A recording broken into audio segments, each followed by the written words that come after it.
Layer skin hair and laser clinic లో latest టెక్నాలజీతో laser hair removal, anti ageing and hair fall issues కి advance treatments అన్ని ఇక cost గురించి వరి అవ్వాల్సిన అవసరం లేకుండా అందిస్తున్నారు. ఇంకా మీ కాన్ఫిడెన్స్ ని తిరిగి తెచ్చుకోండి. Get your free consultation now. Telugu వారి నంబర్ 1 చాయిస్ తెలుగు మ్యాట్రిమోనీ. దిక్కు తోచని స్థితిలో ఇరుక్కున్న జగన్ వివరాల్లోకి వెళ్ళినట్లయితే మొన్న 2024 ఎన్నికల ఫలితాలు చూసిన తర్వాత ఒక్కరికి మైండ్ బ్లాక్ అయింది. ఆ బ్లాక్ అయిన తర్వాత ఏం మాట్లాడుతున్నారో ఏంటో అర్థం కాలేదా అంటే లేదు కావాలనే మాట్లాడుతున్నారు. ఎందుకంటే కింద పడినా కానీ మాదే పై చేయి అనే తత్వంతో వైసీపీ వాళ్ళు వ్యవహరిస్తూ ఉంటారు. దానికి ప్రత్యక్ష నిదర్శనమే మొన్న జరిగిన ఎన్నికల ఫలితాలు వెలువడిన తర్వాత పదే వీళ్ళు అసలు ఓట్లందరూ కూడా వైసీపీకే వేసామంటున్నారు, సీట్లన్నీ కూటమికి వచ్చినాయి, ఇందులో ఏదో మతలబు జరిగింది అని చెప్పేసి పెద్ద రాజకీయ విశ్లేషకులు, ఇంకొంతమంది రాజకీయ నాయకులు విపరీత ధోరణిలో మాట్లాడుతున్నారు. ఇందులో మొదటి వరుసలో ఉన్నది ఎవరో తెలుసా? మాజీ మంత్రి రోజా. మామూలుగా కాదు, ఏదో ఈవీఎంలు ట్యాంపరింగ్లు చేసుకొని గాలిలో గెలిచారు, అలా గెలిచారు, ఇలా గెలిచారు అని ఏదేదో చెబుతుంది. ఈవీఎంలు ముఖ్యమంత్రి, ఈవీఎంలు ప్రభుత్వం అని చెప్పేసి ఆవిడే కాదు, ఇంకా చాలా పెద్ద మేధావులు ఉంటారు. వీళ్ళందరూ కూడా ఈవీఎంలు అదేమిటి అంటే జగన్మోహన్ రెడ్డి గారు అద్భుతమైన పాలన అందించారు, కానీ ఎక్కడో ఏదో జరిగింది, అది ఈవీఎంలో ఏంటో తెలియదు అని చెప్పేసి అన్న. సరే, ఇప్పుడు ఇది ఎందుకు చెప్తున్నానంటే ఓ ప్రక్కన అంత జరిగింది ఇంత జరిగిందని చెప్పేసి ఇటీవల ఒక కథనం కూడా ద వైర్ అనే మ్యాగజైన్లో వచ్చింది చూసారా. దాంట్లో ఒక మేధావి, పెద్ద మేధావి, ఆయన పరకాల ప్రభాకరు, ఆయన చెప్పటం అనమాట, ఇదిగో ఈ ప్రశ్నలకు సమాధానం చెప్పరా, ఆ ప్రశ్నలకు సమాధానం చెప్పరా, ఇది పట్టుకొని ఇది నేను చెప్పానా మొదటి నుంచి కూడా ఇట్లాంటి డౌట్లు ఉండే నీకు వైసీపీలు తగులుకోవడం. మరి తగులుకున్నప్పుడు ఏం చేయాలి? పోరాడాలిగా. పోరాడితే పోయేది ఏముందంటారు కదా, అలా పోరాడొచ్చు కదా. ఇదిగో కావాలనే ఈవీఎంలు మాయ చేసేసి ఎన్డీఏ ప్రభుత్వం వచ్చింది అని చెప్పేసి నిజంగా ఈవీఎంలు మాయ చేసే లెక్క అయితే అక్కడ కేంద్రంలో తుమ్మితే ఊడిపోయే ముక్కులాగా ఆ ప్రభుత్వం ఎందుకు ఉంటుంది? ఆంధ్రప్రదేశ్ మీద ఆధారపడవలసిన పరిస్థితి ఎందుకు వస్తుంది? ఆ మాత్రం మినిమం కామన్ సెన్స్ ఉండదా ఆ వ్యాఖ్యలు చేసే వాళ్ళకి? సరే, ఇప్పుడు ఇది ప్రక్కన పెడదాం. దీని తర్వాత అసలు కీలకమైన అంశం ఏంటి అంటే, ఇప్పుడు ఎవరెవరైతే విపక్షాలు ఈ గందరగోళాన్ని సృష్టించినాయో వాళ్ళు ఇప్పుడు ఏం చేస్తున్నారంటే చీఫ్ ఎలక్షన్ కమిషనర్ అయినటువంటి జ్ఞానేష్ కుమార్ మీద అవిశంసన తీర్మానం పెట్టాలని నిర్ణయించుకున్నప్పుడు ఎవరెవరు ఉంటారు అందులో దానికి సంతకాలు చేయాలి అంటే, ఎవరెవరికైతే అనుమానాలు ఉన్నాయో, ఎవరెవరైతే ఇటువంటి ఆరోపణలు చేస్తున్నారో వాళ్ళే కదా సంతకాలు చేయాల్సింది. ఇప్పుడు ఎంపీలు, అటు లోక్సభ ఎంపీలు, ఇటు రాజ్యసభ ఎంపీలు, వీరందరూ కూడా అనేక పార్టీలకు సంబంధించిన వాళ్ళు ఎవరెవరైతే ఈ రకమైన వ్యాఖ్యలు చేస్తున్నారో వాళ్ళు సంతకాలు సేకరిస్తున్నారు. సేకరించేటప్పుడు మరి ఆ బ్యాచ్లో జగన్మోహన్ రెడ్డి ఉండాలిగా, వైసీపీ వాళ్ళు ఉండాలిగా. మరి వైసీపీ వాళ్ళు ఎందుకు అక్కడి నుంచి మాయమవుతున్నారు?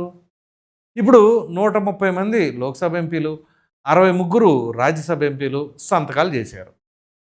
మరి ఆ అవిశంసన తీర్మానానికి వైసీపీ వాళ్ళు కూడా వాళ్ళకున్న 4 ఎంపీలు, ఏది లోక్సభ ఎంపీలు, వాళ్ళు కూడా సంతకం చేయాలిగా. ఉన్న రాజ్యసభ ఎంపీలు కూడా అక్కడ సంతకాలు చేయాలిగా. మరి ఎందుకు చేయట్లా? జగన్మోహన్ రెడ్డి ఎందుకని సంతకాలు సేకరించట్లా? అందుకనే ఇక్కడ మింగలేక కక్కలేక ఇరుకుని పడిపోయాడు జగన్మోహన్ రెడ్డి. ఇప్పుడు సంతకాలు పెడతాడా? ఎందుకు పెడతాడు? పెడితే ఏమైంది? అది ఎన్డీఏ మీద వ్యతిరేకంగానే కదా. ఎన్డీఏకి వ్యతిరేకంగా వెళ్తారా? ఇప్పుడు అంతెందుకండి, ఇది కూటమి ప్రభుత్వం, ఈవీఎంల ప్రభుత్వం, చంద్రబాబు నాయుడు ఈవీఎం ముఖ్యమంత్రి అని రోజే అంటుంది కదా. ఏ రోజైనా బీజేపీని ఉద్దేశించి అటు కేంద్రంలో కానీ ఇటు రాష్ట్రంలో కానీ, మరి రెండు ఎన్డీఏ ప్రభుత్వాలేగా, డబుల్ ఇంజిన్ సర్కారేగా చెప్తుంది. ఇక్కడ చంద్రబాబు నాయుడిని అంటారు కానీ అక్కడ మోదీని కానీ ఇక్కడ బీజేపీని కానీ పల్లెత్తి మాట అనే ధైర్యం ఉందా? ఏ ఒక్క వైసీపీ వాళ్ళకైనా అనరు. అమ్మ బాబోయ్ ఇంకేమైనా ఉందా?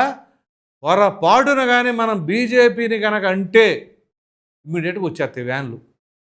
అది సిబిఐ వ్యాన్ వస్తుందా, ఈడీ వస్తుందా, ఇంకొకటి వస్తుందా, ఏ వ్యాన్ వస్తుందో తెలీదు, మనల్ని వేసుకెళ్ళిపోతారు అనే భయం ఉంది. కాబట్టే వాళ్ళు ఎక్కడా కూడా అసలు బీజేపీ గురించి కానీ ఎన్డీఏ కేంద్రం గురించి కానీ కేంద్ర పెద్దల గురించి కానీ పల్లెత్తి మాట అనట్లేదు అని చెప్పేసి చాలామంది అభిప్రాయపడుతూ ఉన్నారు. సో ఈ తరుణంలో ఇప్పుడు ఏదైతే ఈ అవిశంసన తీర్మానానికి సంబంధించి వైసీపీ రామ్ మేము దూరం అని చెప్పేసి అంటున్నారు. ఎందుకు ఈ రామ్ దూరం అంటున్నారు? ఇదే కారణం. సో ఊరికినే ఎలిగేషన్స్ చేయడానికి ప్రెస్ ముందుకు వచ్చేసి మాత్రం బ్రహ్మాండంగా అంటారు ఇది ఈవీఎంలు తప్పే, అది దానివల్ల తప్పే అని. కానీ పొరపాటును కూడా కార్యరూపం దాల్చేటప్పుడు మాత్రం అమ్మో రారు. ఎందుకంటే వాళ్ళకి తెలుసు, వాళ్ళు ఒప్పుకుంటున్నారు ఇప్పుడు. ఎందుకంటే అది ఈవీఎంల వల్ల కాదు, స్వయంకృతాపరాధమే, మన వ్యవహార శైలే, మన పరిపాలన తీరే, మన అరాచకాలే, మనం సామాన్యుల్ని ఎంత ఇబ్బంది పెట్టామో అవన్నీ తెలుసు అని చెప్పేసి పైకి అనలేకపోయినా వాళ్ళ మనసుకి అది క్లియర్ కట్గా తెలుసు. ఇది ఎలా ఉంటే ఇటీవల కొన్ని రోజుల క్రితం ఏం జరిగింది, స్పీకర్ ఓం బిర్లా పైన అవిశ్వాస తీర్మానం పెట్టాలి అని అనుకున్నప్పుడు మరి విపక్షాలన్నీ కూడా, ప్రతిపక్ష పార్టీలన్నీ కూడా దానికి మద్దతు తెలుపుతీగా ఆయన పైన అవిశ్వాస తీర్మానం పెడతానికి. మరి ఆ అవిశ్వాస తీర్మానం ప్రకటించడానికి కూడా జగన్మోహన్ రెడ్డి అడుగు ముందుకెళ్ళేది ఎందుకని, వాళ్ళకున్న ఎంపీల ద్వారా ఎందుకని చేయించలేదు అంటే మరలా ఇదే పోయాం.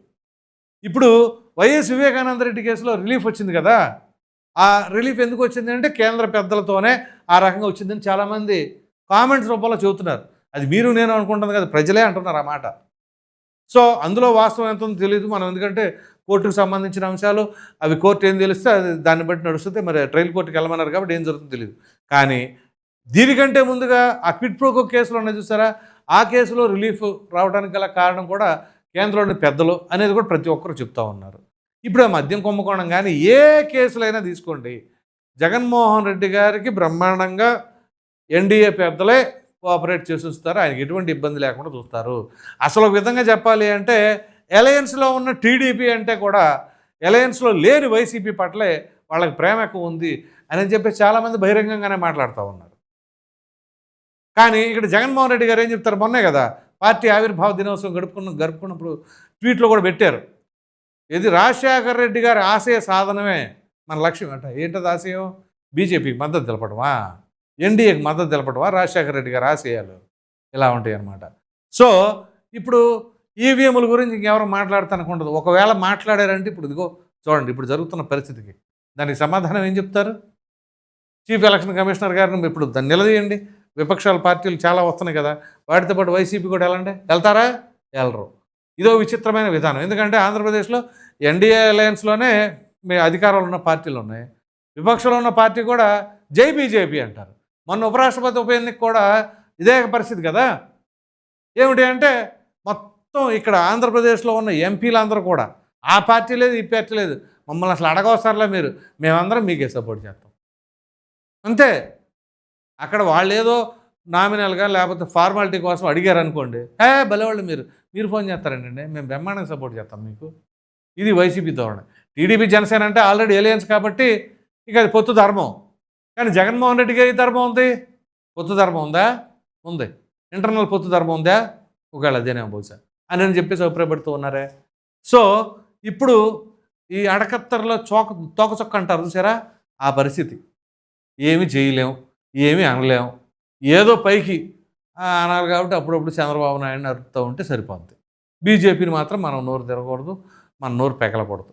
పొరపాటున ఏమైనా తెలిసిందా ఇంకేమి లే, ఇమ్మీడియట్గా మన పరిస్థితి రామ్ గోవిందా. ఈ నేపథ్యంలోనే ఇక్కడ జగన్మోహన్ రెడ్డి గారు ఇక ఈవీఎంల గురించి ఎక్కడా లేవనెత్తరు. వైసీపీ వాళ్ళు కూడా ఇది గుర్తుంచుకోండి, ఇక మీరు ఎక్కడ ఈవీఎంలు ట్యాంపరింగులు అని మాట్లాడే అవకాశం లేదు. ఎందుకంటే మీకు ఇప్పుడు అద్భుతమైన అవకాశం వచ్చింది. చీఫ్ ఎలక్షన్ కమిషన్ పైన కమిషనర్ గారి పైన అవిశంసన తీర్మానం పెట్టడానికి సంతకాలు సేకరిస్తున్నారు. పెట్టండి సంతకాలు.